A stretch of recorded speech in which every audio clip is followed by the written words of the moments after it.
You haven't been doing this too long today, so you're not tired yet. No, I just had my You're not first one a bored. few minutes ago. Okay.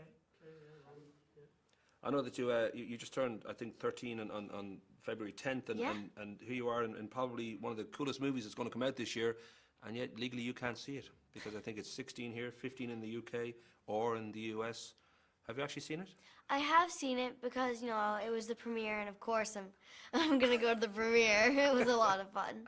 And when making a movie like this, and it just seemed that the script was always funny, that there was a real belief in it, I don't know if you yourself kind of knew all the way through that this is special, or whether it took Comic-Con. I know there was 16 minutes shown to about 7,000 nerds, and they all went crazy for it. And I don't know if there was a time when you just knew, well, this works, or whether you always felt it was I working. think it was the moment I met Matthew Vaughn, before I even booked the film. I think it was just the moment I met him, I knew that it was something that he really believed in. It was something that he really wanted to make. And so, after I booked it, I was just so confident in it, and I was training, and then when I got on set, and I stepped into my costume, I was just, you just realize when everything's just perfect on set, and when all the characters that are cast in are absolutely perfect, it's gonna be something. Well, that notion for a girl who's 12, playing a 12-year-old, I'm sure the Mindy side of it would have been pretty straightforward, but when it comes to playing Hit Girl, you get all the best action scenes. I mean, generally Aaron just gets to be beaten up a lot. You actually get to beat other people.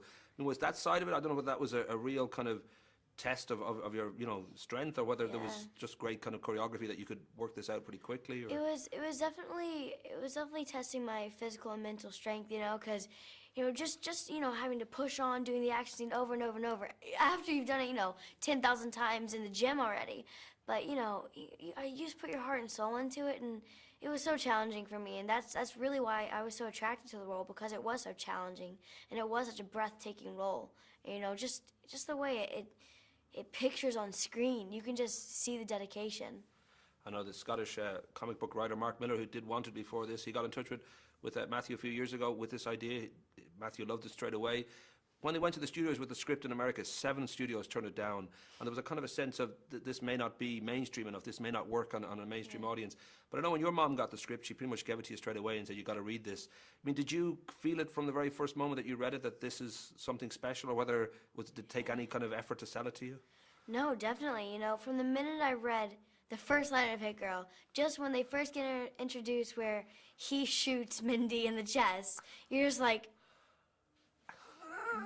whoa! Because first you see Hit Girl, and on the script it sounds kind of cool with the Razul scene, and you don't really know what it's gonna be, but it sounds really cool. But then when you read it, it's like, oh, I'm using low velocity round sugar, and he shoots her. You're like, oh my, this is gonna be crazy. And so when I read it, I was just like, I have to be Hit Girl.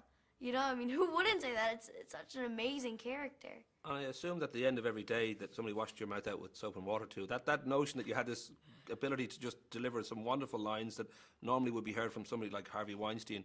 Was that, I know you got the C word in one take, those sort of moments, I don't know whether you had any reluctance or whether this was just the fun of the movie. Of course you're going to go with these kind of lines. Yeah, I mean, because when I put on that wig and I put on that costume, I become Mindy McCready. I become Hit Girl. I'm not Chloe Moretz anymore.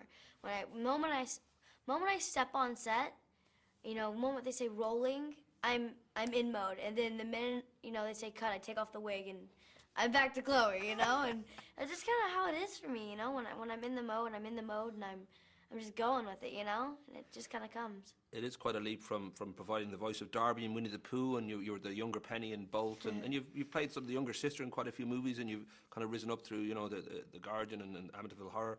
Does it feel like this is a major step up the food chain in Hollywood terms? Because here you are, a credible character, you're on the poster, you're sort of centre for me of the movie itself. Thank you. Have you felt that you've sort of moved up? There's a different kind of environment for you now when you go out there in Hollywood? Well, it's definitely a huge leap for me, from the child realm to the adult realm. But, doing all that, it just gave me, it was so amazing to work with everyone on everything I've ever done, because, the more you do, the more experience you get. And, I love it so much that no matter what I'm on, no matter what I'm doing, I always put my heart and soul into it.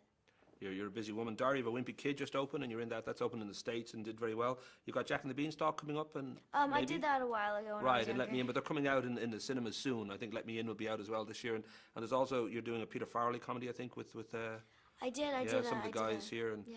But that notion that you've got so much going on, I don't know whether it feels slightly vertigo-ish or whether you just don't have the time to stop and think about, here you are, like a 13-year-old girl with 5 or 6 Nah. movies that have got all these sort of good potential to be hits. I don't know if it feels a bit vertigo-ish, a bit dizzying. No, when I'm not busy, I get so bored.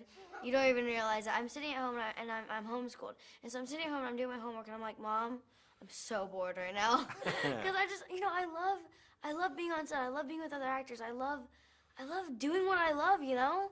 It's what I want to do for the rest of my life. And, I love, just hanging out with my friends too. But just being on set, it's so exhilarating and so fun for me. It's like playground. Well, I was going to say, I wonder where I know your older brother, he's like 3.5 years older, Trevor Duke. He's an actor too, and I He's don't know my if that acting coach, yeah. All right. Was that sort of where it came from? I don't know whether your parents were kind of into this world, or what exactly sparked this in you to go this Well, route? my parents are actually medical, and so, I grew up in Georgia in a small town, and so we were very, not even oriented with the business. And then my brother got accepted to this performing arts high school, and we moved out there, and then, I kind of hit it off from there. I told my mom I wanted to do it, and we did it. And it does seem, it seems pretty quick, because 2004 you made your debut. I think it was in 2 episodes of The Guardian, and it's been, in Hollywood terms, it's almost like overnight from going from 2004 to being the lead in quite a few. And you've got Let Me In will be the lead and all that. I mean, this rise, has it surprised you, or does it feel natural that, you've been working, so why wouldn't you be rising up like this? Well, I'm just so privileged. It just feels like yesterday when I was a little 6-year-old, trying not to look at the camera on my first thing I ever did, and it was just, I don't know, acting comes so naturally to me, it's really no different than a kid going out and wanting to be a soccer star or a football star, it's really no different. It's just something I love, and it's something I've always wanted to do, really, and, it came so naturally, and it was really funny.